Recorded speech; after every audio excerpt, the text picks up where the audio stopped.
La la la, la ye o. Ke la yo ye la ye. Kamu wela ye abo le o lo lo.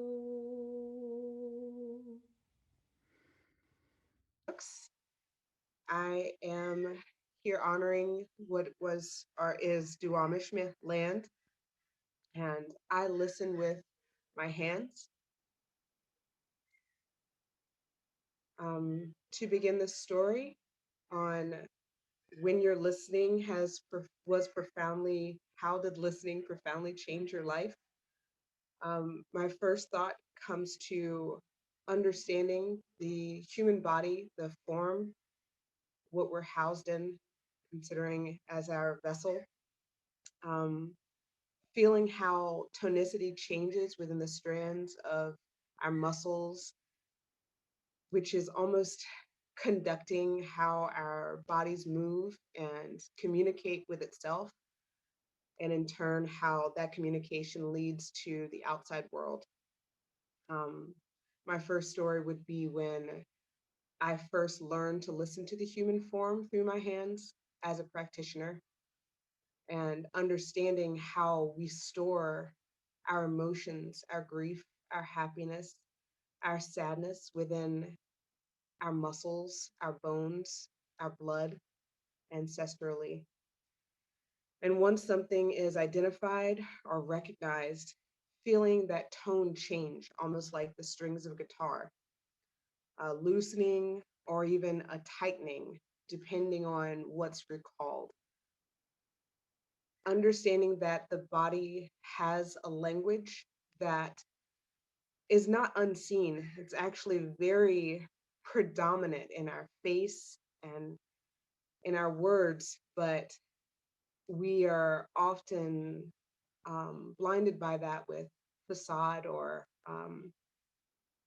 hiding under something, but the body never really lies. And that was something that I found comforting and also scary when I discovered it. The comfort lies within knowing that even when someone can't tell me that they're in pain, their body will always let me know where and when, and even sometimes why. The fear comes in when you consider yourself responsible for that pain as a practitioner, thinking that it's your duty to be able to find the right string, the right chord to pluck. But I was profoundly changed knowing that we are conduits for these processes and for these journeys. We're here to play witness, and what we can do for each other is just listen, listening to our inner children, listening to the patterns that we have both retained within our bodies, as well as when they release, being there for those celebrations, on letting go. Um, it profoundly changed my life because it showed me how important celebration is, how important listening is, and most importantly to me, how important community is. To be able to have someone there to listen and also to witness. And then when those times become hard, to celebrate. Thank you. Um, my name is Mosen, like Moses with an N. I listen with my heart, centered around compassion. And the story that has changed my life, it's more than a personal story. It's more of a story between two nations. In order to connect you with this story, perhaps I can start from my childhood. I am a Palestinian refugee. I was born and raised in a refugee camp that is about a quarter of kilometer square or 63 acres with 10,000 people. As a third generation, I witnessed a great deal of fear and suffering as much as love and compassion there. But now I would like to chat and share with you the suffering part, the painful part, because it has a deep connection to the story that I want to deliver and my realization in this world. When I was 7 years old, I lived without my mother. At the age of 8, I lost my only brother, who was perished in my own arms and had to bury him. At the age of 10, I saw my best friend, who was 12 years old, getting shot in front of me, a few feet away from me, by an Israeli soldier, and had to bury that friend as well. At the age of 11, I witnessed my uncle who get assassinated, 3 bullets, 1 in the shoulder and 2 in the head, also by the Israeli army on September 12, 2001. That's after September 11, 2001. And it happened to be my birthday, my 11th birthday. At the age of 12, I witnessed explosions that had shaken every atom of my body as a little kid. Heard the explosions, saw the fires, and went to the location to collect people's bodies shattered around the place, peeling their skin off the walls and honoring their body by putting them inside of plastic bags. At the age of 15, I was shot in my leg. Now you see this. Probably you would have an understanding why a Palestinian refugee, a little kid, would grow up very angry about this world, wanted to revenge, was very hurt. But this is not the story that I would like to tell. This is a story of a whole nation. The story that I would like to tell that started about 7 years ago when I came to the United States. Or I saw the Israelis and Jews as enemies who wanted to take my land, who hurt me and hurt my people, who took my beloved ones away, who scared me and created my trauma. But when I came to the United States, I found myself connecting with people from different backgrounds. And among those different backgrounds, I connected with Jews and Israelis. For the first time in my life, I didn't see them as enemies. I saw them as humans. I paid attention to their stories. I heard theirs and I shared mine. And after listening a lot and sharing a lot, I came to a realization that there is no enemy. The idea of an enemy is a human made. And that if we connect heart to heart, eye to eye, open our hearts, and see each other as human beings, we can relate to each other's stories. And the idea of a victim no longer would exist, because even my oppressor was a victim at some point, and this is a transferred energy. And the only way to break through it is by listening and paying attention and loving each other. This is the story has changed my life. And this is the story that keeps me aligned with my path moving forward, connecting with the human beings with a great empathy, and seeing the oppressor as an oppressed person, trying to understand that background. I am truly honored to share my story with you, and I believe this circle of sharing stories heart to heart is a way where we can become immortal, because now you have part of my story, I have part of your story. Thank you. I'm Lorenzo, and I live on the land of the Taino people. The Taino were the first inhabitants of what became Puerto Rico that was colonized by Spain, who also brought enslaved Africans to work here. And I listen with my ancestors. I listen with my ancestors, and I do this often with my father.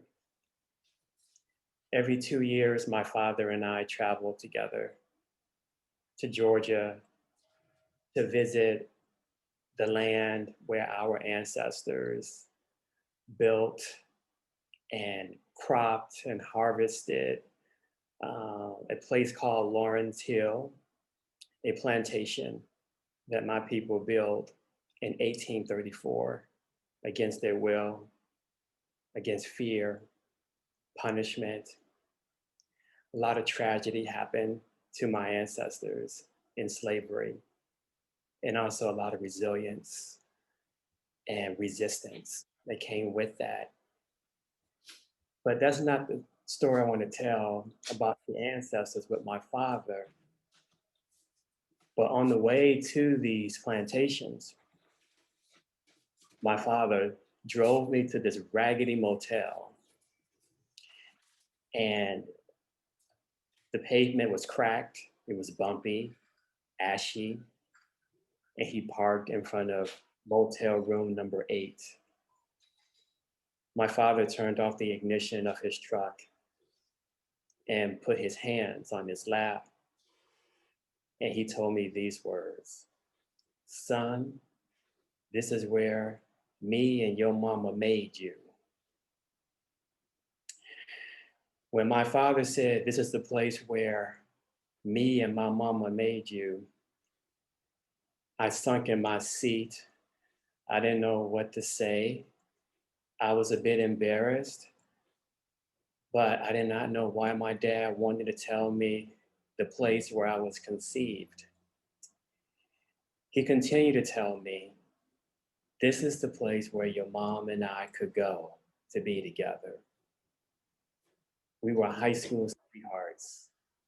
She was the sexiest girl in school. She also had hairy legs, and I loved all the hairs on her legs. I sink in my chair even tighter, feeling very uncomfortable. And my dad told me, "It was so beautiful. Your mom was the most beautiful girl I ever seen." He continued to say that your mama and I lived around the corner. He pointed his hand to a neighborhood. He asked me, "Do I want to go see it?" And I said, "Yeah." So he started the car with a truck. In less than 30 seconds, we parked in front of the home where my dad grew up with his mother and grandfather and siblings. And then he drove around the block and showed me its empty lot. And this empty lot was where my mom lived with her family, but the house no longer exists. Then we drove back to the motel. He parked in front of motel room number 8. He said, "Son, you're my firstborn. I will never forget when you came into my life when your mama told me she was pregnant." I asked my father, "Were you nervous? You were only 17." And he told me, "I was a little bit nervous, but at least you get to know who I am because I never knew my own father." My father continued to tell me that he dreamed about me during my mom's pregnancy. He wondered what I would look like, what I would smell like, if I looked like him. And when I came into the world, he was very happy. He dropped out of high school and worked for the Pepsi Cola company full time for my mom and his baby boy. I asked my father some open ended questions. But what I learned from my father is at the age of 64, he was ready to talk about his sex life with me. I never imagined my dad would tell me his sexual history, but it was about me. And the way he told his sex story was beautiful. I never imagined my own father would be that way with me. He was always hard, stubborn, mean in a way, scary. But on that day, my father showed me that he can tell his oldest son about a beautiful event in his life between him and my mom when they were kids, and that I was the delight of his world, in which he called me the apple of his eye. So in final words, I would say, I have learned that I can be that way with my own son. He's 11. And I can't wait to tell him some stories when he's old enough. But I hope I have the grace and the beauty and the imagery that my father shared with me. My name is Kimberly Holloway, and I am on the land of the traditional land of the Duwamish people, which is now Seattle.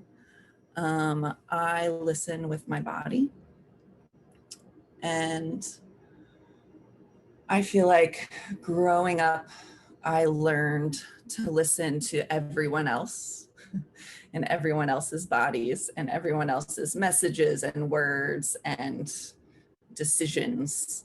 And I learned pretty successfully to not listen to my own body and emotions and being and desires and wants. So after I started moving my body and dancing at a very young age, and I think that was a way to connect with my own body in this other context of listening to everyone else all the time.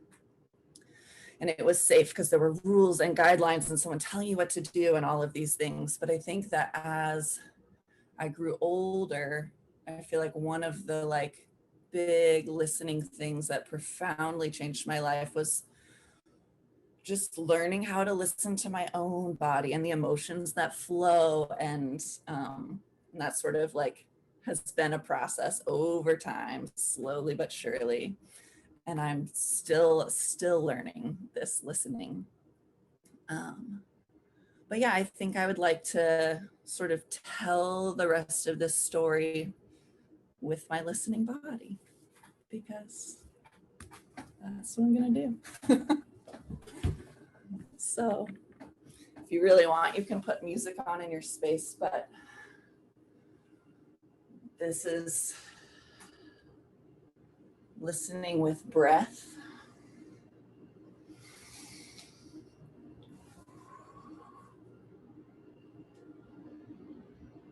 And listening to the air.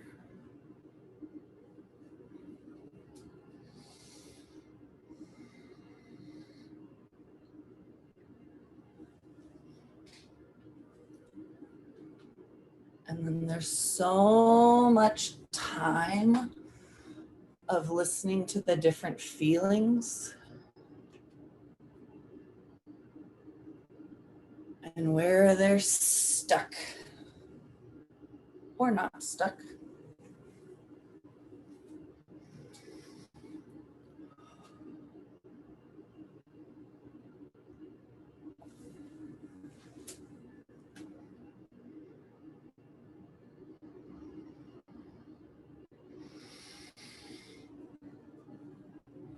And then how do you go past the edges?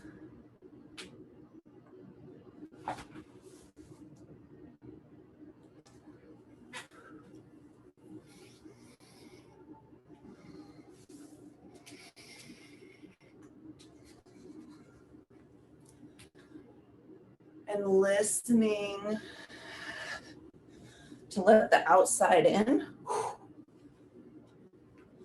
but also letting the inside flow out.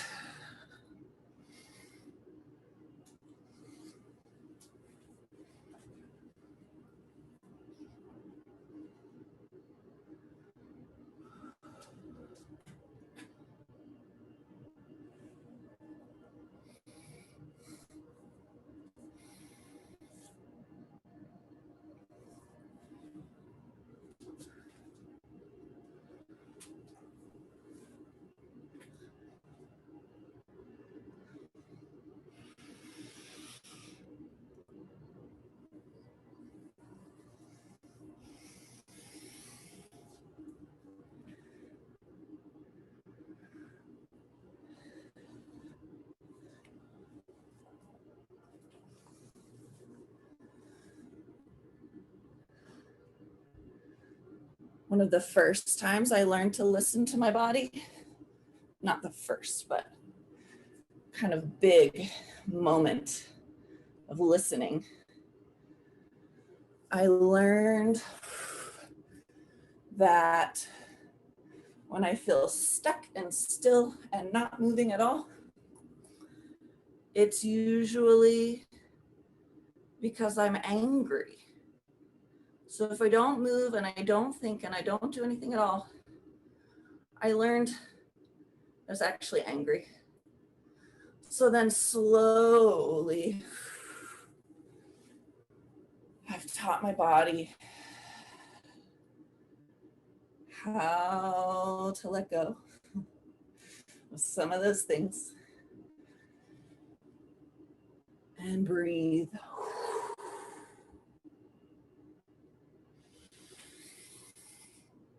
Thanks.